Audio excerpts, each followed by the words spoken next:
All right, guys, so this is a subject that I get questioned all the time. I have people send me pictures of their work and they can't get rid of the wobble, and they think it's the top coat.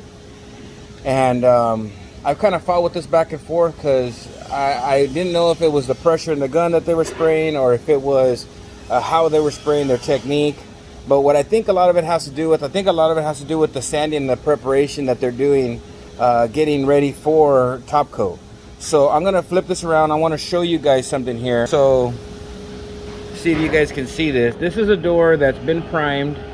It's got 2 coats of the 1107 primer on it, and when we sprayed it, it was very flat.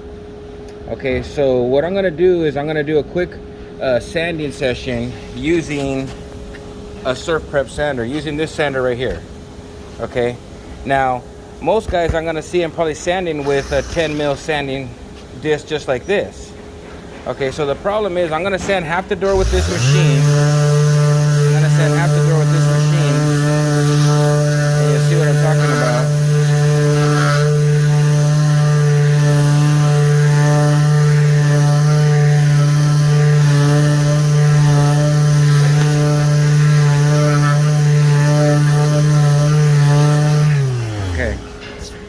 And then we're gonna wipe it off. And if I get in, if I get in real close with the light, I know it might be a little hard to see.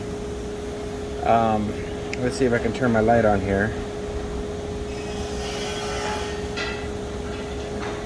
Maybe that's a better angle.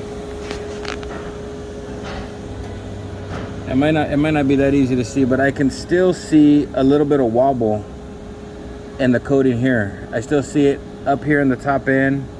I'm still seeing a little bit of wobble. So what I'm trying to show people is to try to sand your flats. It doesn't matter what sander you use. This is what we're using, is Festool 125 ETS. And if you notice the difference, this is a very firm, hard pad. Okay, so that's gonna give me the truest and flattest sand because it's very firm and rigid. So then what we're doing is we're taking our flat sanders like this, the orbit sander, and then I'm going through on a higher speed ratio and cutting the coating back really dead flat. And I like to go back and forth a couple times and then sideways, just like that. Okay. So this is our first coat of primer, and it's a little bit thin right there, but that's fine. That's going to be more than enough primer. But the difference is from my side, I can almost see like a little bit of a polish, like a sheen in the primer, and that's when I know it's really dead flat. If you don't have a surf prep light like this, if you don't have this light, the next recommendation I can do is you take this door when you're done sanding it, and you use the natural light.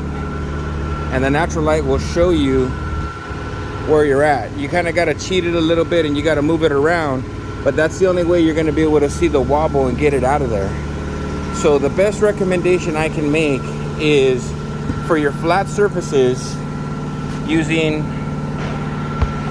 an orbit sander like this. I like a 5-inch, some guys like a 6-inch, to get all your flats dead flat, and then using this profile sander for your details and your edges.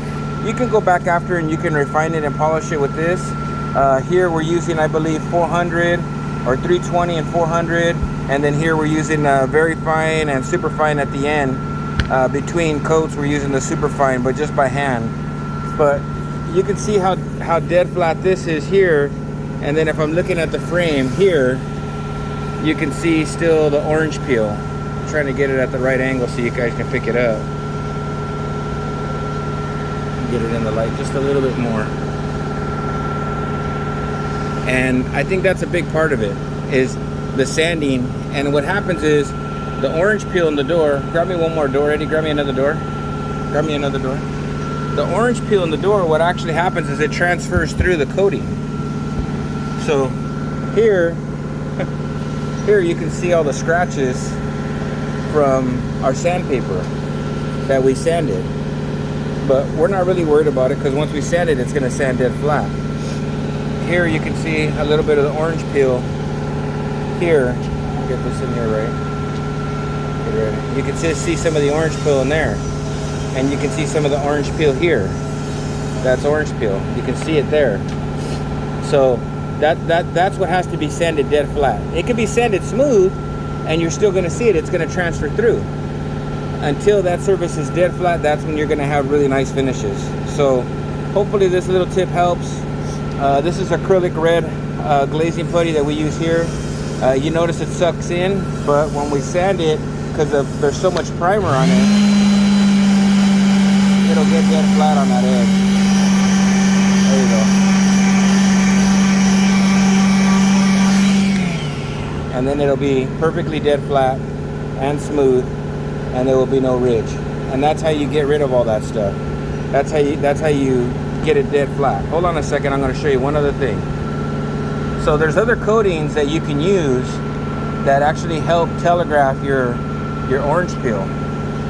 And I just used the red glazing putty to show you this, but I think it's called True Coat, and it's just a black powder or a gray powder you can put on, and it'll show all your imperfections until you master and really get the technique of sanding. But you can see the orange peel in the primer, and that has to come out flat. So again, I'm going to go back over it until it all disappears. And then once it disappears, I know that I'm flat again, and all those ripples are out of it.